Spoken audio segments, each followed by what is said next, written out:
ఏం చేస్తున్నారు Radhika? Hair serum apply చేస్తున్నాను. హెయిర్ సిరమ్ ఇలా అప్లై చేస్తారా ఎవరైనా? అది మీరు కూడా హెయిర్ సిరమ్ ఇలా అప్లై చేస్తున్నారా? చాలా పెద్ద తప్పు. హెయిర్ సిరమ్ ఎలా అప్లై చేయాలో ఇప్పుడు నేను చూపిస్తాను. హ్యాండ్లోకి సిరమ్ ఇలా తీసుకొని ఇలా రబ్ చేయాలి. టోటల్గా రబ్ చేస్తూ మొత్తం స్ప్రెడ్ చేయాలి. స్ప్రెడ్ చేసి అప్పుడు మిడిల్ నుంచి ఈవెన్గా పైన ఇలా స్ప్రెడ్ చేస్తూ కింది వరకు ఇలా స్ప్రెడ్ చేయాలి. ఓకే, అంటనట్టుగా పైన స్ప్రెడ్ చేయాలి.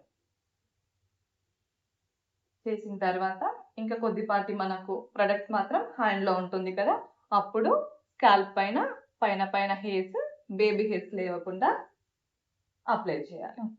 టోటల్గా ఇలా అప్లై చేసుకుంటూ ఈవెన్గా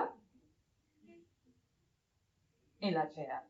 నెక్స్ట్ మనం అప్లై చేసిన తర్వాత నీట్గా కోమ్ చేసుకోవాలి. ఇలా కోమ్ చేసుకోవాలి. కోమ్ చేసుకుంటే మనకు హెయిర్ అనేది కండిషన్గా ఉంటుంది కదా. సీరం అప్లై చేసే విధానము కొబ్బరి నూనె రాసినట్టుగా టోటల్గా ఇలా జిడ్డుగా రాయకూడదు. కాల్కి టచ్ కాకూడదు మనకు సీరం అనేది. ఓకే, ఇది మనకు సీరం అప్లై చేసే విధానం. ఓకేనా? చూసారా ఫ్రెండ్స్, సీరం అప్లై చేసే విధానం. ఇలాంటి మంచి ఇన్ఫర్మేషన్ వీడియోస్ కావాలనుకుంటే మన లాస్య బ్యూటీ మేకప్ అకాడమీని సబ్స్క్రైబ్ చేసుకోండి. Thank you.